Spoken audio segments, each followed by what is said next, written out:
Вы должны задуматься над тем, а что вы на самом деле продаете? Что? За что люди должны платить деньги? Нужно убрать у них представление того, что они нам платят за материалы. Они платят деньги совершенно за другое. И при этом они об этом не задумываются. Но как только они начинают думать, что они платят деньги за материалы, за импланты, коронки, лаборатории и тому подобное, тогда у них действительно есть право выбора. И тогда у них действительно есть право просить у вас гарантий. Это действительно так.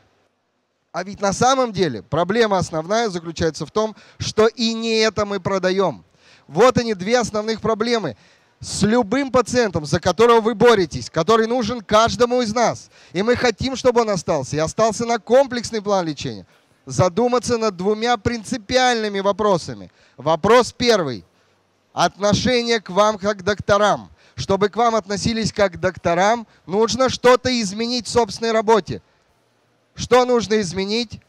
Как принцип, вы должны начать показывать, что вы медики. А соответственно, вы должны связывать как можно больше все, что касается стоматологии, с медициной. И проводить связь. У вас есть у всех один очень мощный инструмент, который может работать как маркетинговый инструмент, при том, что вы пользуетесь это в профессиональном плане.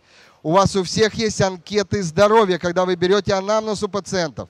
Это один из самых мощных инструментов показать связь. Зачем мы это делаем? Первое, меняем отношение пациентов к нам как к докторам. Второе, вы должны научиться рассказывать людям, за что они платят деньги. Вы должны показать людям, что то, что они платят, они не покупают продукцию или товар. Ведь, по сути, можно очень громко прийти и заявить, что люди покупают за эти деньги здоровье. Звучит пафосно, но если задуматься, можно найти логическое объяснение того, за что вам должны платить деньги. И при этом начать это людям объяснять. Они этого не знают.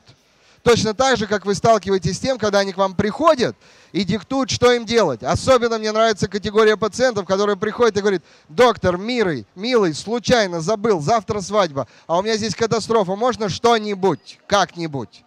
Только на один день, до завтра. И вы все на них смотрите, и вам их жалко, и вы искренне хотите им помочь, и вы делаете. И говорите: не ешь, не пей, не улыбайся, не смейся, а послезавтра ко мне. И что? Послезавтра что происходит? Где он? Нету его. Нету его. Это показатель отношения к вам, как к специалистам.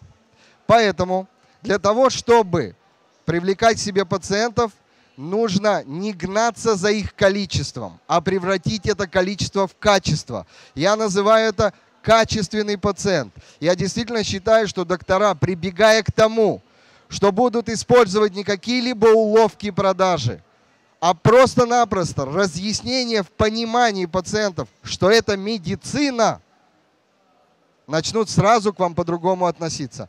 Что касается первичных пациентов, где их брать, я вам скажу очень простую вещь. Да, реклама – это здорово, да, мероприятие – это хорошо, акции – это замечательно, интернет – это здорово. У каждого из вас, кто работает в клинике не первый год, есть огромная база своих пациентов. Вы не представляете, насколько зачастую вы их не дорабатываете. У каждого из вас есть клад, с которым нужно работать для того, чтобы этих пациентов возвращать. И прекратить вот эту гонку за бешеным количеством пациентов. Итак, предлагаю вам задуматься над двумя вопросами. Первое. Вы доктора. Второе. Научитесь пациентам разъяснять, почему они к вам приходят, за что они должны платить деньги и зачем им это нужно. Как только, вот только принципиально это изменение у вас произойдет, вы увидите, что на самом деле сам формат общения с пациентом у вас у всех изменится.